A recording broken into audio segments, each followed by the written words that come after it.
If you guys lacking coins for all the new cards that are out, then check out mulefactory.com. They're the cheapest site I've found for coins. They deliver in 5 minutes. And if you use TGC Kurt5 at checkout, you get 5% off your order. Check them out with the link down below now. What's up guys, Curtis here and welcome to a brand new FIFA 17 series. Today marks something that may be one episode long or maybe more. It depends how much you guys like it. This series is going to be around basically me working out who the best Futchamps player is. And I don't mean the person that's the best at playing Futchamps because, well, there's a leaderboard that can tell me that if I wanted to find out. No, we're looking at the player that for me has the best effect on a squad on FIFA. And I feel like it's going to be an interesting hunt. I've used a lot of players. I've used people like Ronaldo up top. I've used the best Mertens. I've used a lot of legends. And we're going to try and find out who the best one is. And today's episode, we're starting it off with David Villa. Now, I've got a lot of gameplay for you. I'm going to show you all the goals. I played like 17 Futchamps games with this squad, basically. And we're going to look through how it played. So this is the team I actually used for it, if I can get the wire out for my controller. This is the team I used for David Villa. One of his main downsides, I am going to say, is that his links are a nightmare. So this is what I went for. Don't worry, I did change it in game. If you guys don't know, if you change your team in game, everyone keeps their full chemistry. Most pros do it. So I started off first 2 games and I played like this, essentially, but with David Villa further up.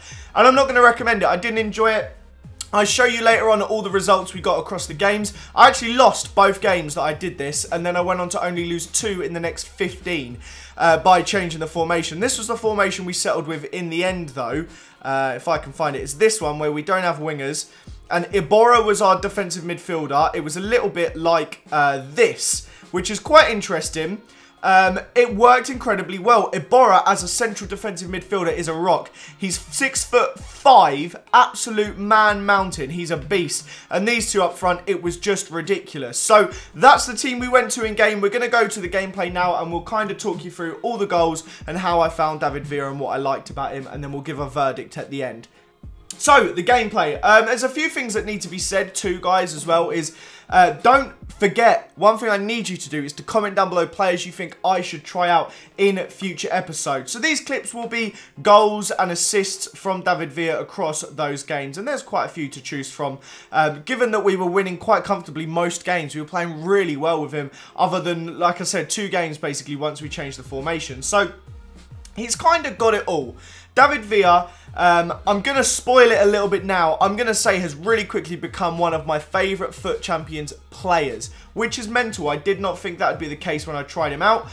He's got everything. His shot is absolutely ridiculous. His actual shooting on his card is 93, but I also had a Hawk chemistry style on him, which meant I believe his shooting went to 98 or 99, which is absolutely mental, as well as his 87 pace, which is improved with his Hawk, and 79 physical, which of course was also improved. It's crazy. He's very quick. All he did was beat defenses. Him and Martial were constantly bombing ahead, and they would always beat the defense. They were so effective at that. On top of that, he's got 5-star weak foot, which is incredible for a striker. You want a striker that can take the ball on from any part of the box. There's no denying, for me, I did focus on his right foot because that's what he's best at. But if the time came, he could strike a ball perfectly with his left foot. And as you saw in the previous clip, he can also head a ball really well. He knocked on one of the balls for a header, and it just perfect play from him. He is such an all-rounded player. He's only 5'9",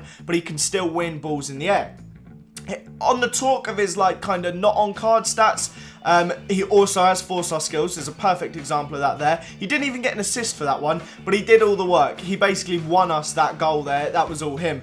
So he's got 4-star skills, which for me is massive. 5-star weak foot, 4-star skills makes a huge difference. You see a use of his strength there and his perfect finishing. Every time he's through on goal, he does that sort of shot. And that was his left foot and he just bangs it perfectly. Every opportunity he gets just seems to fall in the back of the net. As long as he's not a foot away from the goalie, if he's got a bit of time, he will score it. He's great at like one-touch shots. Like, look at this. One touch, goal. So smooth. Such a nice goal to score. So, he's got 5-star weak foot, he's got 4-star skill moves, his finishing's unreal, he's great in the air, he's got a lot of fantastic attributes like that. And another one that really stands out to me is the fact he's got high attacking work rates and low defensive work rates. That means he is always forward. Now, this goal, I included this one because I loved his run. Very hard for me not to keep talking about the clips, but yeah, his work rates were just bang on. He's always in the exact position that you could possibly want him to be. He's always there creating chances. He's always running through on goal. He was the perfect striker. And look at this for a first time finish in the bottom corner. Absolutely fantastic. And that's one of the things I found with David Villa. There's a lot of great poachers on the game. And there's a lot of great players that can make stuff with their pace and their skills, but can't necessarily do the poaching. David Villa can really do anything. I only included this goal because I love the dummy, by the way, guys. But yeah, David Villa really will do anything for you. Like, look at this one. I thought he was offside. I do a bit of skill dribbling. He's so quick at turning with his dribbling. He stops the player completely short. And then look at that. That little spin, the skill move, you know, where you double tap your analog stick. He cuts inside perfectly, scores an absolutely beautiful goal and a lovely finish into the bottom hand corner. That's what you get with David Villa. There's not really any aspect of his play he's lacking. The only things you could expect more is, look at this, the most ridiculous angle, scores it. The only thing you could expect more is a bit taller and 5-star skills. Well, you're just not really going to get that out of just a plain striker. Ronaldo, you're going to get the 5-star skills. But there's things that David Villa had that I just felt like he was different to Ronaldo in that way. The way he assisted that goal there too, the dribbling. It's unbelievable, and I've honestly never used a striker like him this year. I have to say, if he didn't have the nightmare chemistry links, he would be my favourite striker on Ultimate Team. I'd use him in every single game. So, as you saw in our case, I had to use Iñaki Williams, who I actually really rate on this game. He's a very good player, but we had to use him in right mid, Iborra as our centre mid, because he's just an absolute mountain. He's incredible. And then JJ Okocha on the other side. By the way, I love this goal. That little chip there is so sick. That pass to Ibarbo was unreal. And just a lovely finish. His runs into the box for those types of goals. You've probably seen about 3 or 4 like that so far. It's just perfect. And yeah, it is hard to quantify until you try him just how good he is. The hardest problem, there you go, there's another one. The hardest problem is just putting him into a squad. So it's something that took me a little while to get right. As you saw, I tried it in a different formation. He's a player that needs a second striker with him because he's very good at making these runs. And look at that there, perfect layoff, Okocha with the Rabona. But yeah, he's very good at making these sorts of runs. He's good at running off a second player, but you also need someone there supporting him. So I would recommend playing him in the 4-1-2-1-2 or the 4-3-1-2, as they're basically the same sort of formation. And then try and find a way to put them together. If you have the coins for like the special Torres, that might be a good way to do it. You could whack in Torres, I don't know, that could work. You do have the Giovinco strong link, or you can use Legends, or you can try and do a couple Spanish players like I did. I would recommend trying out Iborra. He did win a lot in the midfield, but yeah, you just find the link-up play was just unreal. The amount of goals I was getting between him and Martial. I mean, if I look now, Martial got 18 goals as well. So they basically both had a goal a game, and Martial also had 9 assists. It's the perfect partnership, and they were so damn good. Every chance you gave to David Villa, he pretty much put in the back of the net. So in a minute, in a second, you guys are going to actually see... Oh, this is another header of his too. In a second, you're going to see... I actually compiled an entire spreadsheet of stats. If I look at it now, on that spreadsheet, it includes the score, the goal scorers, the assists, the possession, the pass completion, the player rating, the player goals, players assists, and the shots on target compared to shots that he had. So we're going to put some of those stats on the screen now. They should pop up any second here. And what you're going to actually see with that is kind of just a bit of information about David Villa. So at the time for me, he cost 275k. You should be able to see his card in the background too if you want to see it. But 275k for David Villa, and that's on Xbox. I think he's still at price on PlayStation, closer to 300k now at the time we're recording on Xbox. We had 13 wins and 4 losses. In a minute, we'll put all our scores up on the screen. We had a goals per game of 1.05 with David Villa. That's 19 goals in 18 games. He also had an assist per game of 1.33, which is 6 assists in 18, which of course means a goal contribution of 1.38 per game. You can't ask for much more in your striker. A player that scores more than 1 goal a game, that's absolutely mental. And really quickly, I'm going to tell you guys about a thing on this website called Futbin. They actually show you how how many players on the market. So this is how they do it. They go on the market and they look at every player on the market and they see how many goals per game that person got. And it's a good way of seeing generally how good a striker is. If we look on here now, David Villa is 5th in the goals per game with a 0.81 for the general player.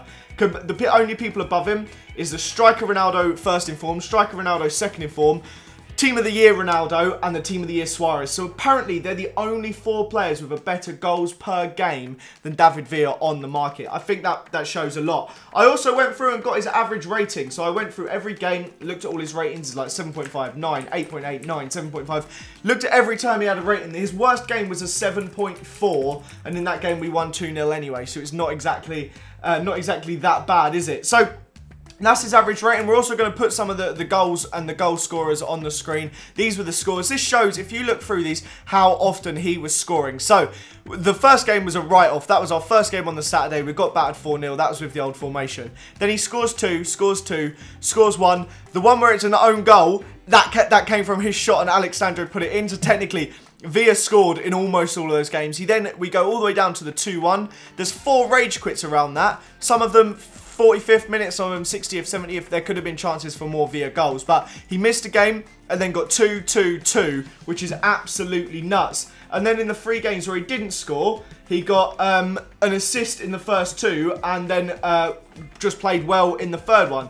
And then we finished off, after his little run of not playing so well, we got a hat-trick and then a goal in our last rage quit. And that is where I called it quits, basically, for the David Villa games at the time. I think that's absolutely nuts.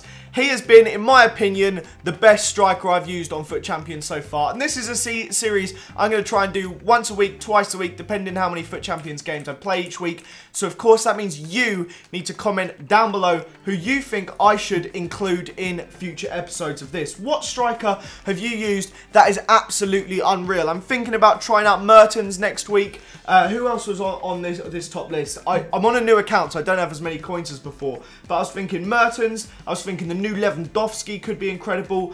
Fernando Torres, Son. These are a few of the players I have in mind. Let me know down below any players that you think I should try that maybe aren't the most obvious ones, because I want to try and see some new players. Thank you so much for watching this episode though, guys. I hope you did enjoy it. Like I said, this is our first time doing this series, so hopefully it goes down well. Of course, show your support by dropping a like on the video, subscribe if you're new around here. Have a fantastic day, guys, and as always, I will see you all next time. Bye, guys.